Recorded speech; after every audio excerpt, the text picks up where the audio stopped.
Welcome to this episode of North vs. South, where we discuss video games, technology, TVs and movies. In this episode, I've moved on to a narrowboat. Here's how that went.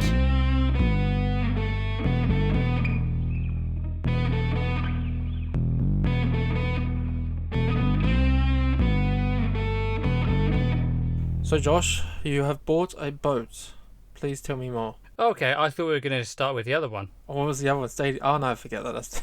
That's old news. That's old news now. Oh right, I'm more okay. interested in your boat. Right, so I bought a boat. It's been about a month since I bought it, and Are you gonna? Is it best to start why you've moved to a boat? Or why? Yeah, we can talk about the boat.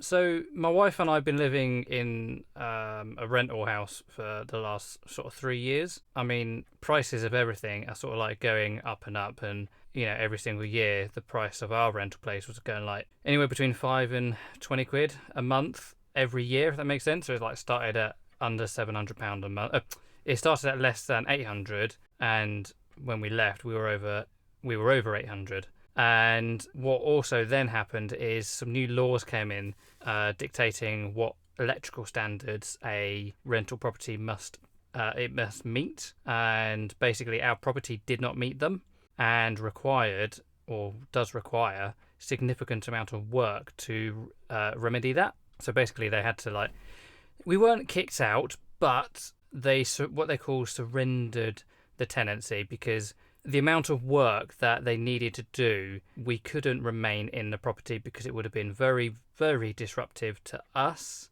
It would have slowed down the electrician. Yeah, so it wasn't ideal. It wasn't a case of we could just go somewhere for a few days while they did it. It was 3 weeks worth of work that they needed to do, and that's just on the electrics. That's not any other work that they'll do any after that, like redecorating if they decide to change anything. Because there was a few things in the property that were a bit undesirable, like the oven kitchen was a bit rubbish, the windows were a bit rubbish. So, you know, if they decide to use that time to do a bit of upgrading, then that's just more time. So it's an interesting concept, to be fair.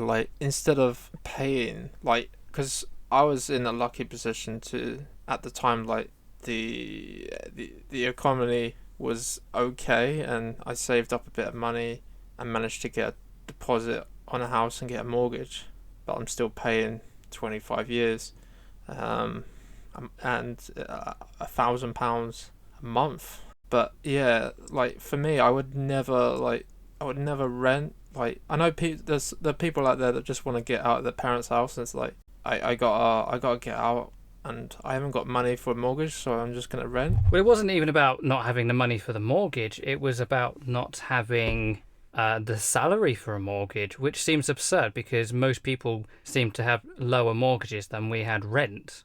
So it wasn't that we couldn't afford the mortgage, it was that the banks wouldn't lend us enough money to pay for a house in the area that we live in. And as we were looking at other properties outside of in the area, Leighton Buzzard, Luton-ish area, average price of something that was 2-bed with access for a car was actually £900 a month, and that was just stupid sort of money for renting and everything, which we weren't too keen on. Yeah, that's the thing. Yeah. And we'd sort of been looking at there's been a bit of a movement in the last sort of 10 years, sort of around the world. Not so much in the UK, but in some places it's called tiny house or tiny living.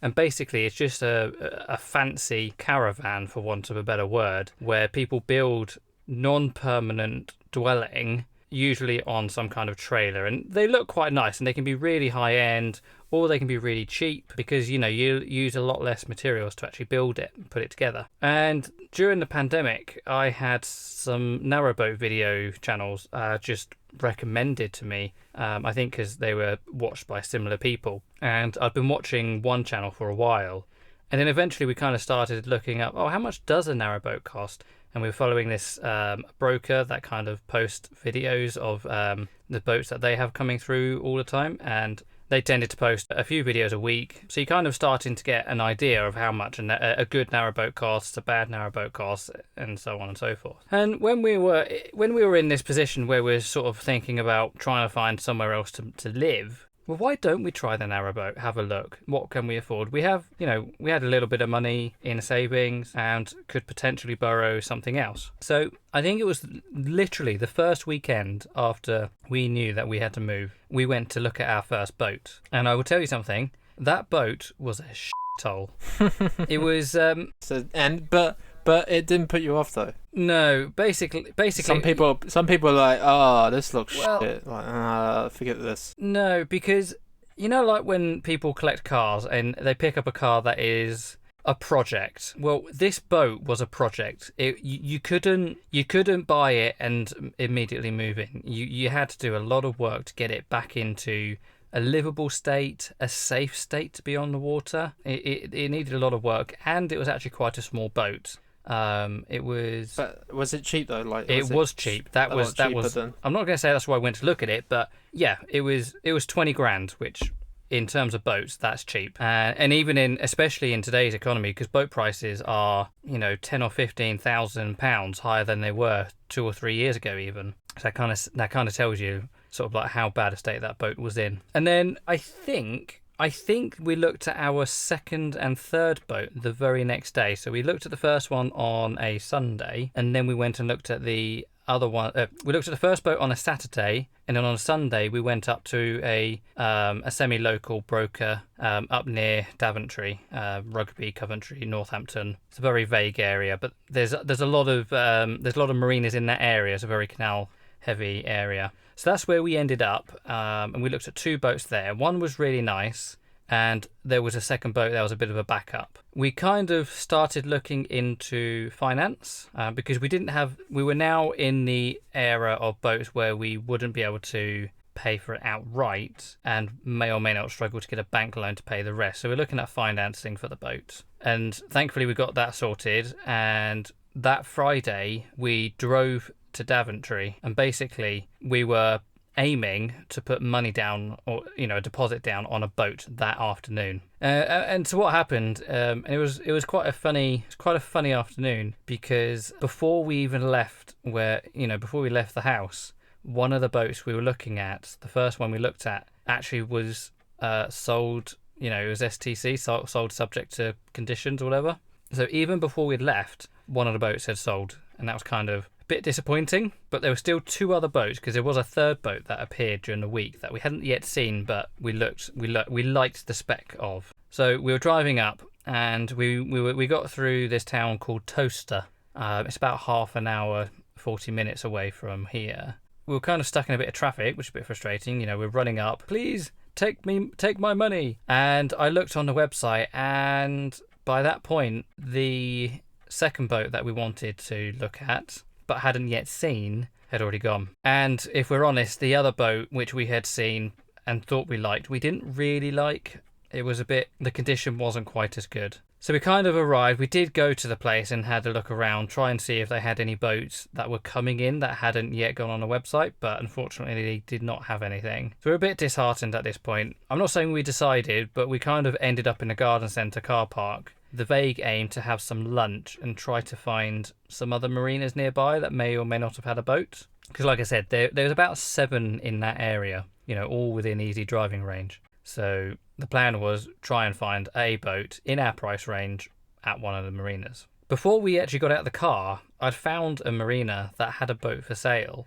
And they weren't a huge broker. Like the other brokers we've been looking at, they were selling like 10, 20 boats at a time. But this was just a small website, and they had a single boat on the on the website listed. And it was, we looked at the pictures, and there's something to know when you buy a narrowboat. Basically, what you see in the picture generally will come with the boat. So if you view a boat and there's nothing in it, there's no plates, there's no cutlery, there's no furniture, there's no mattress, then that's the state you're buying it. But sometimes it will come with a mattress. It will come with a sofa. You'd expect things like a cooker, but boat stuff, saucepans, cushions, bits you wouldn't expect when you're buying a house. Quite often narrow boats tend to come with. And we were kind of looking at this boat, and it looked like a boat someone had lived in quite nicely. So it had a certain feel to it, which was quite nice. So we rang up the marina and we said, hey, we're interested in a boat. Can we come see one? And they said, yeah, absolutely, come down. We're open. Turns out we were literally like 3 minutes down the road. We were that close. So how lucky are you? So we drove down, spoke to the lady in the office, and she showed us the boat. It was one of those feelings. It was like as soon as we stepped onto the boat and stepped down into the boat, I could smell the boat, and there was just something. There was just a feeling around the boat. It was just like, this is a boat. This is a boat we want. And thankfully, we both kind of felt that way. The boat is 30 years old. It's got plenty of character. It's got plenty of charm. It's got plenty of things in it that we don't currently like. But we both liked the boat, and we both sort of thinking, if this was our boat, we could do this, we could do that, we could repaint that, we could make these changes to like the bathroom, we could do things in the kitchen. And that's all very good, very positive stuff. So we then went and spoke to our finance people. They were okay with it. And then we put a deposit down. Yeah, started to go through the proceedings of buying a boat. It's not difficult, but it's not a simple process. You have to make sure that the boat is safe.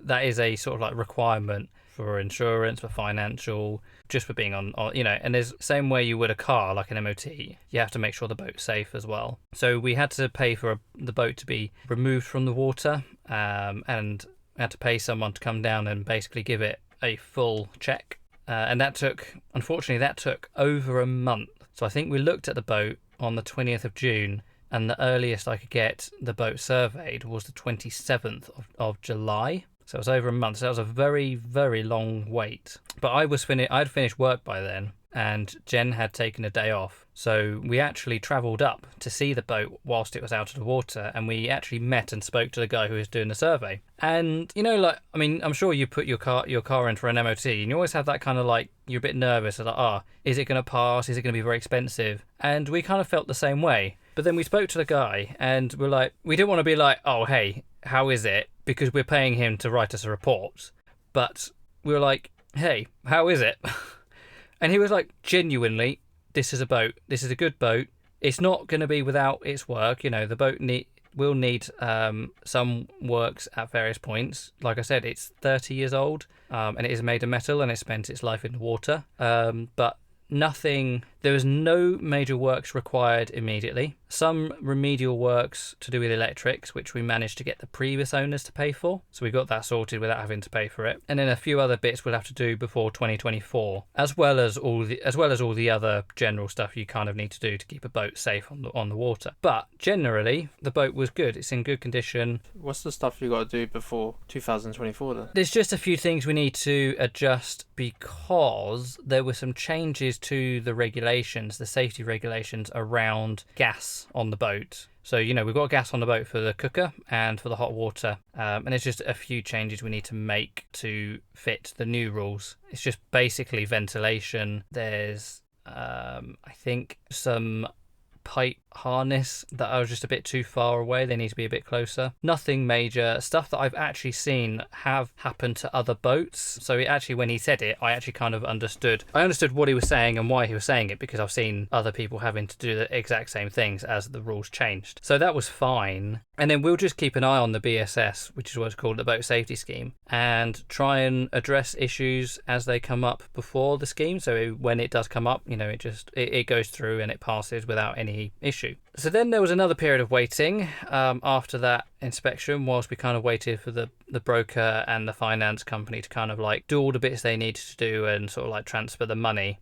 And we finally picked up the boat on the 23rd of August, I believe. No, it was before that, 19th. I think it was the 19th, because we arrived in the marina on the 23rd. Yeah, it must have been the 19th. So I think we picked it up on the 19th. And yeah, like I said, the boat was up near Daventry. And we were bringing it down, I don't want to say exactly where, but we were bringing it down south on the Grand Union. And the journey took us 4 days. We left on the Friday and we arrived where we needed to be on the following Tuesday, after having spent basically 3 days and an evening travelling down. It was a lot of miles. If you're familiar with the canal network, there was a lot of locks. Locks are used to raise and lower the boats as you go up and down like hills and elevation and everything. There was also a tunnel that we had to go through that was about 3 kilometers long. There was also a couple of aqueducts that we had to go over, but they were very, very minor and we missed one of them because it was so small. It was definitely an adventure moving the boat. I haven't driven a boat since I was 10 years old, so I can't exactly say I have experience of moving a boat or anything like that, but it's not as difficult as it's made out to be until something difficult happens. So like on a car, if you get into a situation, you just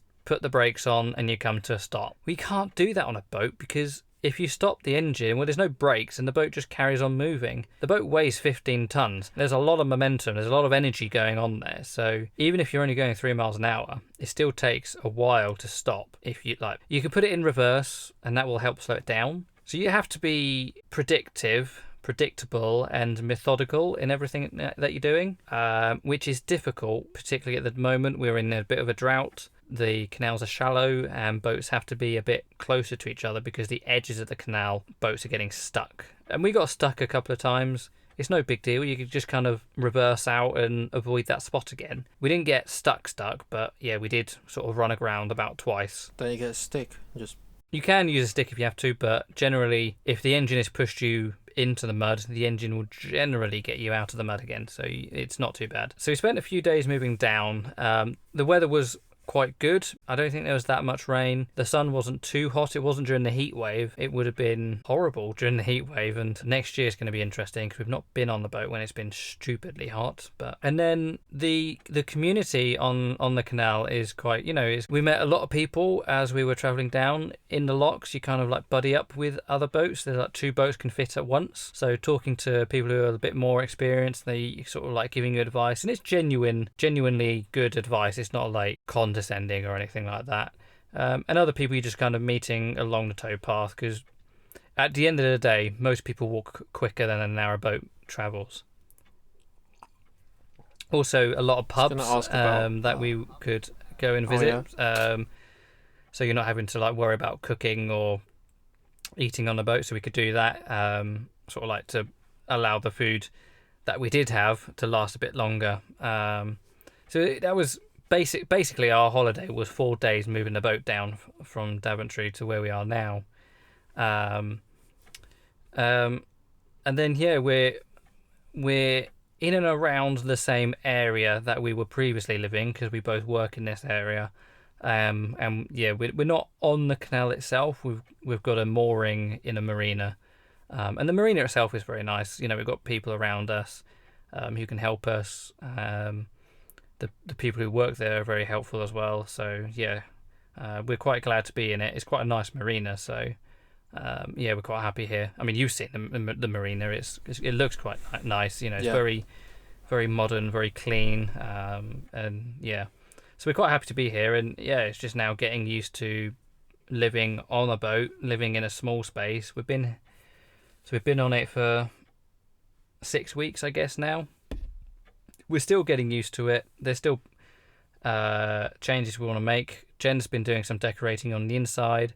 We've done some relatively major painting on the roof to kind of do like rust treatment, get the boat sort of like ready for the winter.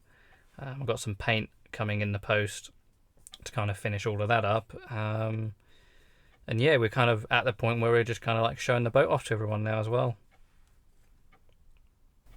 What about, I was going to ask you about the mooring fees. How much you pay each month or each year? Yeah, sure. So without being too exact, just generally so the audience get a general idea. So the mooring fees are going to be dependent on a huge number of factors. How big your boat is, how wide your boat is, that's different to how big your boat is, where you are, how nice the marina is, and how you're paying for it.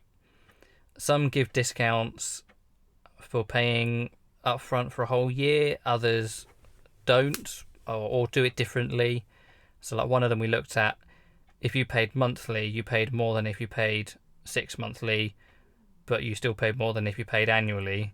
Others, you only get the discount if you pay annually, but if you pay monthly or quarterly, it's the same price. So you can kind of decide what you're doing. Um,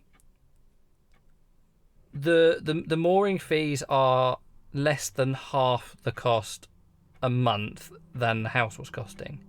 So the house was, the top end is £700. So we're paying less than half of that for the mooring. And obviously, bearing in mind, we're also paying for the boat itself on the finance. So all in all, we're not actually saving money in living costs. The difference is the majority of the money is going to paying off the boat, almost like a mortgage.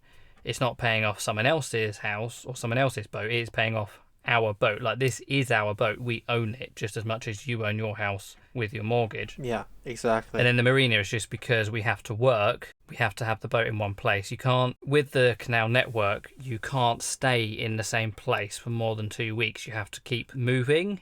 You can't skirt the system either. The organisation who looks after the canals, they do monitor. So you can't just sort of like putt between 2 or 3 towns and move up and down and up and down. You can actually have your license revoked and you won't be allowed on the canal. So so that's why we're in the marina, and it's safer. We're off the canal is a public footpath. We're off of that, so we're a bit safer here. Yeah, it's private. You have to. So I tried to get to the other day. Yeah, we got electricity. Shoreline hookup. There's a laundrette on site which we can use. There's shower and toilets if we run out of power or water or something here. Oh, that's a good point. So do you guys don't have a washing machine, do you? We don't have a washing machine, no. That's probably the biggest thing that we haven't yet gotten into a routine is doing the laundry, because sometimes you go and all the machines are in use and it's like, oh, okay. And drying your clothes on the boat is not the same as drying them on the house. You've got to be careful about condensation. There's not as much space. You thought about doing it like manually, like using the sink or using the bath? If we had to do something in an emergency, we could, but generally we won't. You can get caravan style washing machines, which are just smaller, or you can also get these things called twin tubs, which basically work the same way. They're like a bit like American top loading things, and that will just make it easier. We're not sure how or when we'll do that, but it's just about managing what we're doing at the moment. Because we've moved towns, we're not part of a church or anything like that at the moment, so we've got a little bit more free time to allow us to do things like dealing with the laundry. There's a lot of stuff you have to do for the boat on a daily basis. Going back to like toilets and shower, the toilet on the boat we have to empty. So every second or third day, I've got to take this cassette over to a toilet dumping point. I've got to clean it out. Because I'm now cycling into work, I tend to shower in the evenings now. Otherwise, I'm a bit too sweaty. So that takes a bit more time in the evening. And then, the heating on the boat is a stove. Then you're dealing with like cold and ash and all that kind of stuff. So there's a lot of stuff that comes with living on a boat that takes up your time in the evening. And at the moment, we've only been doing it for 6 weeks. It's still nice and romantic and we're enjoying it. Ask us again in 6 months' time in the dead of winter, I might have a different answer. But yeah, that's kind of where we're at with that, all that kind of stuff. There's other stuff as well that I'm not mentioning because I can't think of it. But well, I was going to mention about the solar panels. So like you've got solar panels, and everyone else who normally has a boat has a solar panel. Yeah, but they're a big part of the boat, aren't they, in terms of charging up? Yeah, although they will be less and less over the winter. We've got about 200 watts of solar, which isn't a lot, but it's not nothing. So if we were not in a marina and we were on the move in the summer, that actually is enough power. That's enough solar to kind of keep the batteries topped up, that we could use it as the sun isn't out for as long and as the boat isn't moving and the engine isn't helping top up the batteries, the solar isn't as helpful. I do have plans over the winter to upgrade the solar, probably add another 600 watts of solar. Hopefully it will be an addition, because obviously solar panels take up space. Currently a lot of that space is taken up by a coal for the fire and a bike. But then the other thing is not just about the solar, it's about batteries, power storage. So we've got batteries on board. I want to add more batteries, and it's just stuff that costs a lot of money. It's just like trying to pace the work, so that hopefully next summer we'll actually be able to disconnect from the marina, and instead of paying for electricity, we'll basically just run our own free electricity for particularly the long sunny days. Oh, really? So like, but you could just switch on the engine, kind of, and use that as well. Yeah, I mean, if we did run out, particularly in the marina, we could just plug back in, or we could run the engine. You can only run the engine during the day. You can't run it in the evenings, but we can, just like a car. When the engine's running, that's topping up the batteries as well. And there's the other things, like there's all these rumours about the rolling blackouts that may or may not happen. Oh yeah. And it's not like we'll be sat there on our PlayStation 5 just fine. We'll have to be careful with what power we're using. But, if there's a 3-hour blackout, we'll be able to keep the fridge running. We'll be able to keep the TV on. So we'll be able to do some stuff, which unfortunately not everyone will be able to do because we do have the batteries. We could, if it's during the day, we could run the engine. I'm not going to say that's a luxury. It's just a byproduct, basically, of the way the boat is built and the stuff it has on board. And that was kind of another reason for going onto the boat is like the rising energy costs. It's like, I did get an email from my gas and electricity company saying it was going to go up again in October. And fortunately, we were off the boat before September. So, I dread to think. I've been talking to my colleagues at work and they're talking about how on the in-home displays, they're already seeing on day 1, day 2, it's like £1, £2, where before it was like 50p. I've got to be careful with the words I choose because I don't want to make it sound like I'm rubbing it in people's faces who are still in houses using natural gas and grid power, but we are kind of fortunate. We've got a much smaller space to do stuff with, so we used in a month we used a third of the power we used in our old house over an equivalent month. So in a normal time that's not a lot of money, but at the moment that's like 40 quid a month savings, with current electricity prices. And then I suppose talking about electricity, the next thing to talk about is what am I doing for technology? Oh yeah. So how are you connected to the internet? Yeah. Yeah. So obviously we're not complete hermits. We're not nomadic, or we're not even off grid. We'd like to be off grid, but still connected off grid. So I did have these plans to have the most expensive 5G setup to get the best signal possible. Given where we are, I thought that would not be a problem. Turns out it has been a journey. My plan was actually to start with the cheapest solution and gradually work my way up to the most expensive solution that worked. So basically, the cheapest solution was like £10. The most expensive was £400. I'll start at £10, then go to £50, then go to £200, and I'd basically stop at the cheapest one that worked, if that makes sense. But then I kind of abandoned that plan quite quickly. So I started with the cheap one, then I went to the most expensive one, and then that wasn't actually performing. So initially I started with a 3 5G hub, and that was the one that was like £10 a month, no upfront costs. And whilst we were travelling down, the speeds we were getting were fine. I'm going to have to open a door. It is so hot in here. We've got the stove going on and it's really warm. Fine. It might mean there's a bit of background noise, but unfortunately I get very hot and I don't like being hot. So you was coming down and you noticed that you was getting a good signal. Yeah, so we're coming down from Daventry and we were getting decent-ish signal, realising that we're in a metal box, and ideally you want to have an external antenna. When we actually got to where we currently are, I was getting nothing. It just could not connect to 3's network, despite that 3 themselves on their website said that there was 5G in this area. So I had to cancel that, send that back, and I just said, sod this. What I'm going to do is I'm going to buy the hardware, and I'll just get things like pay monthly SIMs and just find the network that works. So I spent £400 on a 5G router. £400. That's not a small amount of money, is it? No. You expect quality stuff for £400 in terms of like a router. This thing was barely out of consumer hardware. Like, it was definitely consumer. It was definitely for the home. It was tall and sleek, and it was white, and it was soft plastic touch. It looked like if Apple made it, it would look like that. But it wasn't. It was TCL, I think. It had connections for an external antenna, but there's two connector types. There's a screw-on type, and then there's like a push pin type. And the push pins on this router just didn't work. They'd worked on the previous one I had, so I knew the adapters worked just fine. But on this one, I bought 3 different styles of adapters, and not one of them fitted. And I was like, this is insane. It's £400, and I will be honest.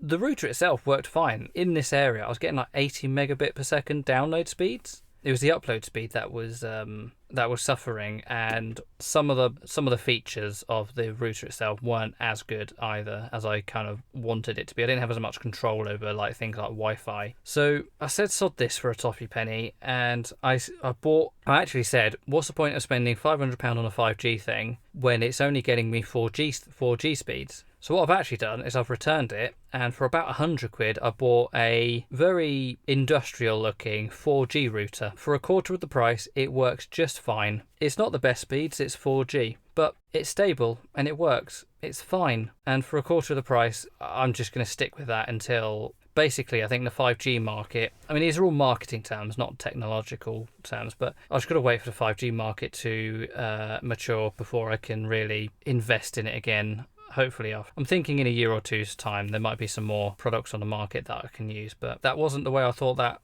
journey was going to go. But we're doing this podcast and it's not been a problem. I've done some online multiplayer games and it's not really been a problem. I've done GTA Online, I've done Hot Wheels Unleashed, and it's worked all right. My wife has worked from home. She uses a VDI solution. She's not told me she's had an issue with it, so it seems to be performing all right. We do have 2 external antennas on the roof, which will help. So good, that's good. So then moving on from the internet, I don't want to go too much into the hardware because I don't want to say exactly what we've got, but we don't have a desktop PC anymore. You have that, actually. Yeah, I do, yeah. We replaced that with a gaming laptop. Oh, has that come now? Oh yeah, no, we went to PC World and just picked it up then. We basically we walked into PC World. You know how like you talk to a sales representative and they know that most people just look at the stuff there and then go on Amazon. Well, we were the one couple that actually walked in and said, "Hey, we'll have that and we'll take it with us now." I mean, gaming laptops, there's not a lot of stock online, and they get the amount they cost. You'd rather pick it up in store and not have to worry about posting or anything like that. I've had high value stuff delivered in the past, and it can be a bit nerve-wracking, especially as we're on a boat now. We can't get stuff delivered to the boat, so we don't really have a postal address. So picking it up from PC World was ideal, and it was on sale actually at the time. It was like £100-200 off, so kind of made sense. So yeah, we've got a pretty decent gaming laptop. I use that obviously for gaming, recording, audio editing, bit of video editing. So that's what you're using right now? Yeah, using that now, and that's actually basically replaced my MacBook Air as well. I do still have the MacBook, but it very, very rarely gets used. In fact, the last time I used it, I was using it on the roof of the boat to try and find a 5G mast to kind of get the best speed. And I was using the MacBook because I didn't want to get the new laptop damaged on the roof of the boat. It's funny how this very, very expensive MacBook Air is now sort of like, it's somewhere on the boat. I don't actually know where it is currently. It's sort of like just a spare laptop now if we ever need to use 2 at once, or if I need something that absolutely has to run on a Mac. TV wise, we only have a 32-inch HD TV, but I'm quite happy with it. It's a Sony. It's actually not too bad of a TV. And then we've got my old PC monitor speakers, just so we're not using the TV speakers. And then we've got a few game consoles. We haven't brought all of the stuff with us.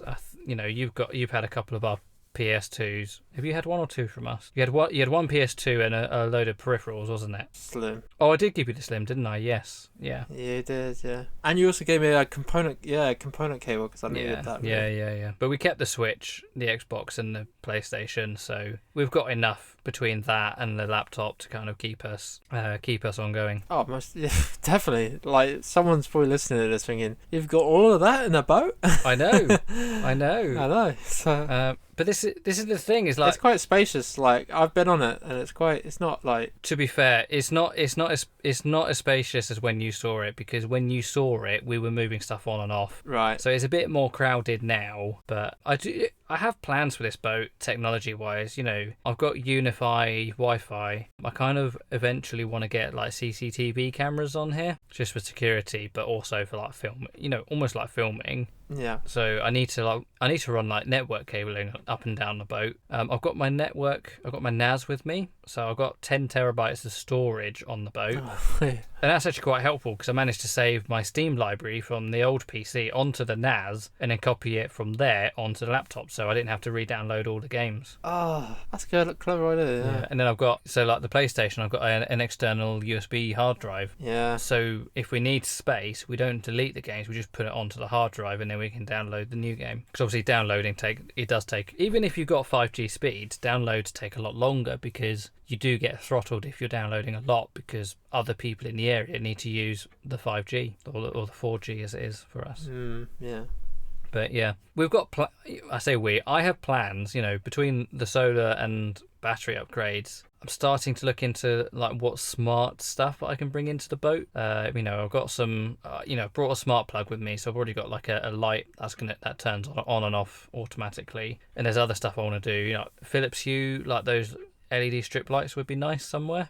Oh, okay. Yeah. So in terms of like, you do have like that back space right at the back, don't you? Yes. When you come into your boat, you got like a living room, then kitchen, shower, bathroom, bedroom, and then you got like a little it's actually the engine room. engine room. Yeah, before I moved on to the boat, I kind of imagined that I might sit in there and record the podcast. Yeah. I know I told you that, but I don't know realistically how well that would work ergonomically and space-wise.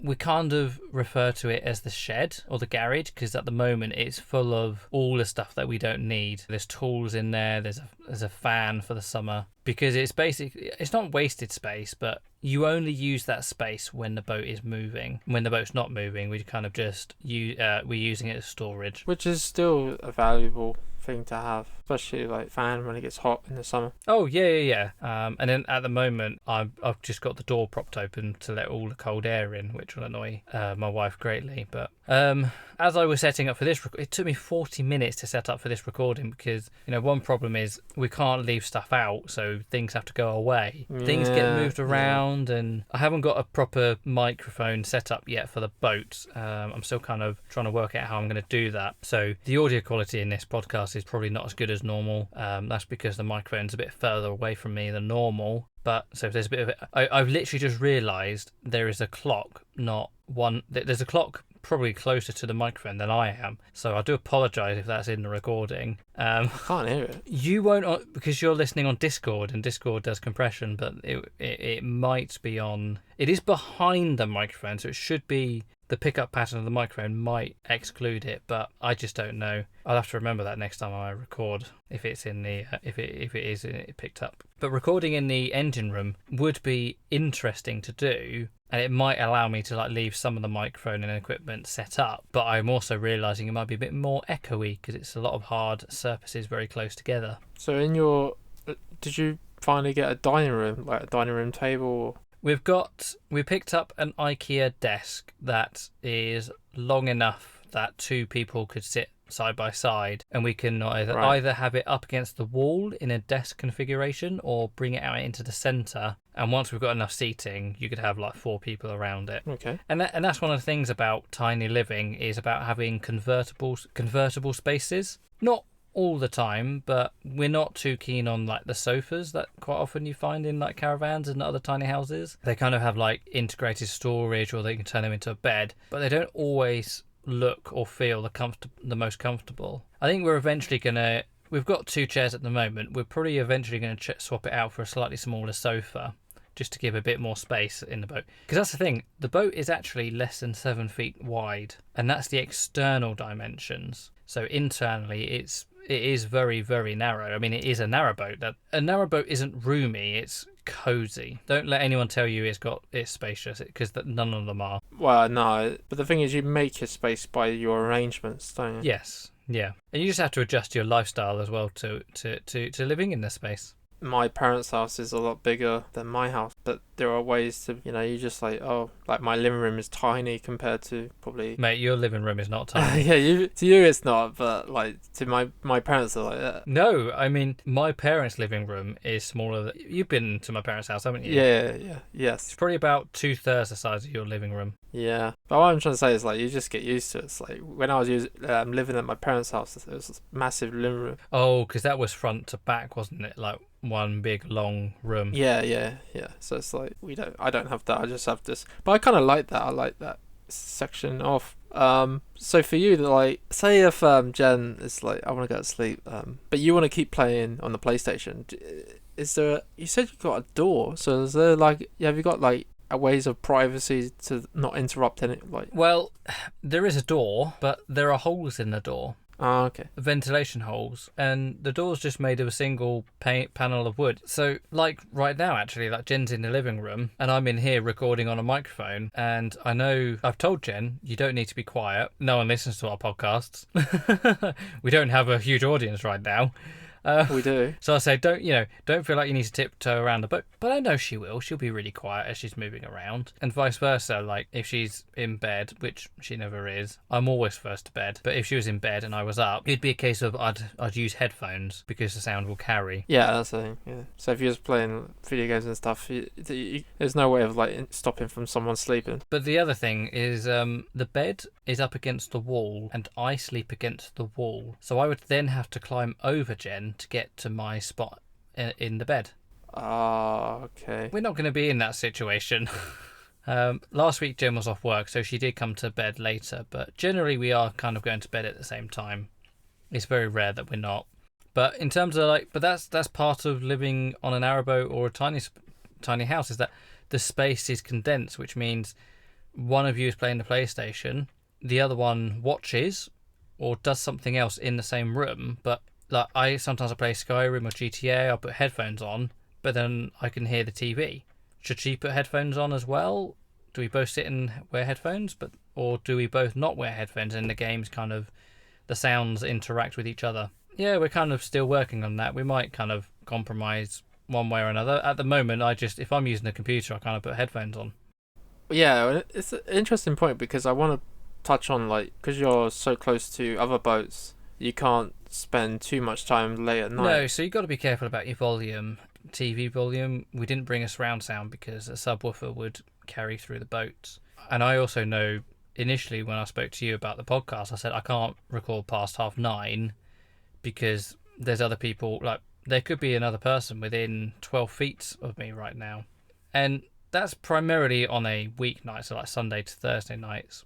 And we're recording this at like 10:30 on a Friday night, and I'm less conscious now partly because I've met our neighbours and they're actually quite decent people, and also because I've not told you this, but our boat is now facing the other way than when you first came onto the boat. So the bedroom is now where the front of the boat used to be. Oh, okay. What that means is I'm actually further away from other people. So looking out on my left, the closest boat to me is actually 6 feet away, which means if the people are literally on the other side of their doors, they're still 8 to 12 feet away from me. So that's quite a distance. And then the boat immediately next to me on my right, well, that's their kitchen. So I don't need to worry about noise so much at the kitchen end as I would if it was their bedroom or even their living area, because I don't want them to hear me the whole time. So, I don't want to be a nuisance, but I feel a bit more comfortable at this time of day in this current position than I did before. If we, I think we'll have the boat the other way around in the summer, and maybe next summer I'll be a bit like, hey, we need to stop at 9:30. But at the moment, I'm a bit more comfortable with the noise, and also because I know the guy next door works nights, so he's not even there. Yeah, so that helps. And if he is there, well, he works nights, so he's sleeping during the morning, not the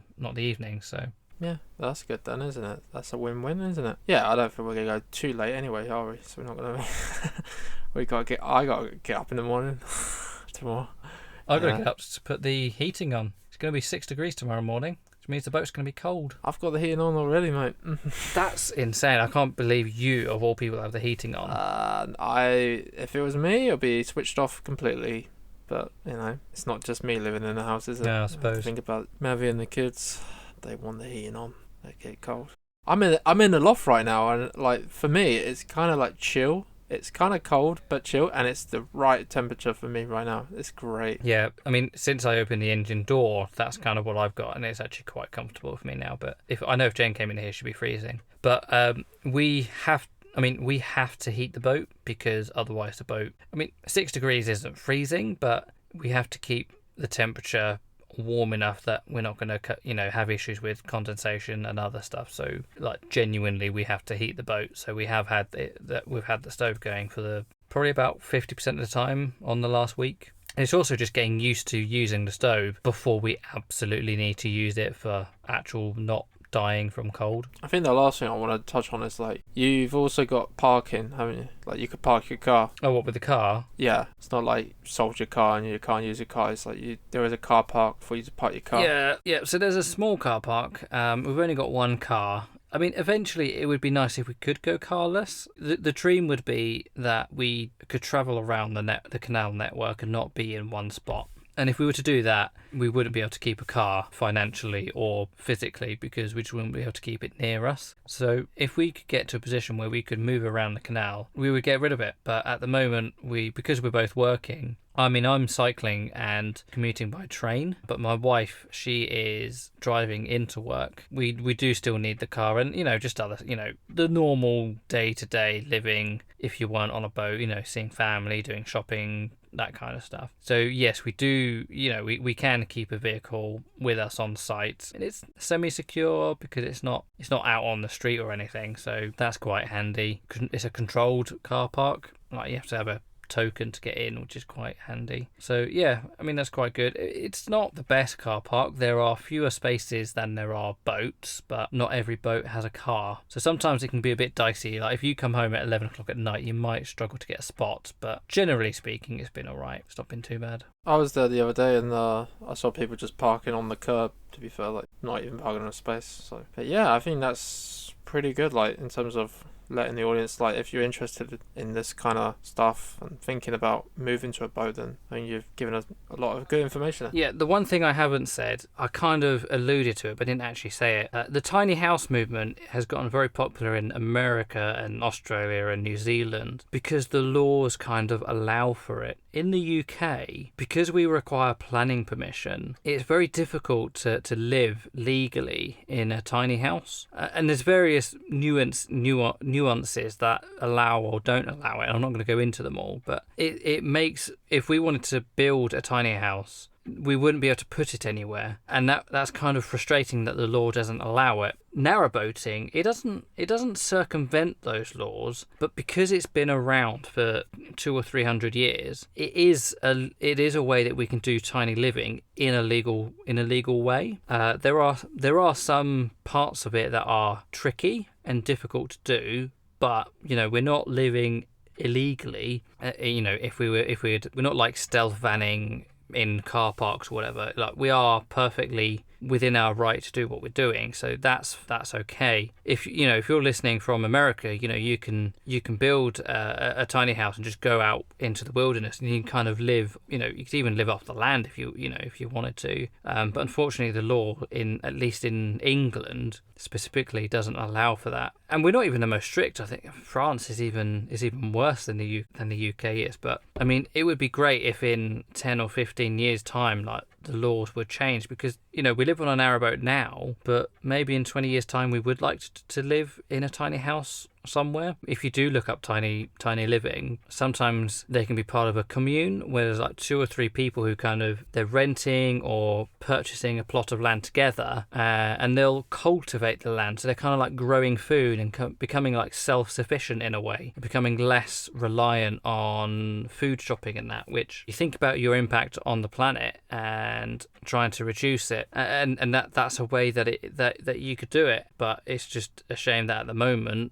the UK government doesn't seem to really want to move to allow any of that. And with the rising cost of housing, the cost of living, the cost of rent, it's actually been a way in other countries that people have been able to escape that. I know in New Zealand and Australia, people have been able to build and live in tiny houses for a tenth of the cost of regular size house. The numbers we're talking about are, it costs 100,000 New Zealand dollars to build a tiny house, bearing in mind that New Zealand dollars are very expensive. But if you wanted to live in a house that you could just buy and get a mortgage on in the same area that will cost you over $1 million. So you can see why people are trying to live this kind of lifestyle. And in the UK, it's just not really feasible in a way that is kind of above board outside of getting a boat and living on a boat. So yeah, I'm not a political advocate on the podcast at all, but that is definitely an area that I think we need to start properly kind of putting pressure on the government to kind of make some changes, because there's people,